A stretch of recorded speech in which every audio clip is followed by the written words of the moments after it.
उड़ान के दौरान यह हुआ कि पायलट ने बारामती एयरफील्ड से 8:18 पर पहली बार बात की, पहली बार संपर्क किया था।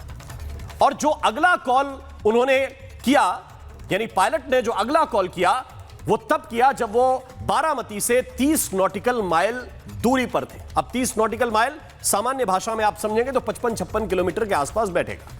यानी जब बारामती से 55 किलोमीटर दूर थे तो क्रू ने यह सवाल पूछा कि हवा कैसी है, विजिबिलिटी कैसी है।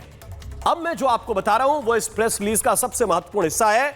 यह बताया गया क्रू मेंबर को, कहां से, बारामती एयरफील्ड से यह जानकारी दी गई कि हवा सामान्य है और विजिबिलिटी 3000 मीटर है।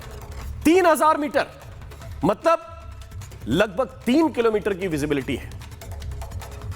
पायलट ने बताया कि उनको रनवे नहीं दिख रहा है जब वो लैंड करने के लिए गए, कि रनवे हमें दिखाई नहीं दे रहा है। इसके बाद उन्होंने गो अराउंड किया, मतलब एक यू टर्न लिया, पूरा का पूरा चक्कर लगाना शुरू कर दिया। पहली बार प्लेन को हवा में उन्होंने मोड़ा और दूसरी बार पायलट ने रनवे दिखाई देने की बात कही।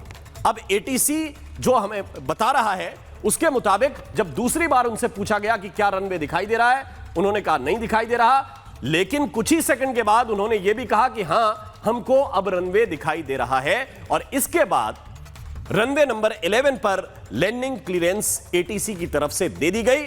यह था 8:43 का समय और इसके बाद पायलट की तरफ से कोई जवाब नहीं आया, ना हां ना ना। और अंतिम क्षणों में किसी तरह का कोई मेडे और एसओएस का भी कोई कॉल नहीं था। आप समझ रहे हैं कि क्या हुआ?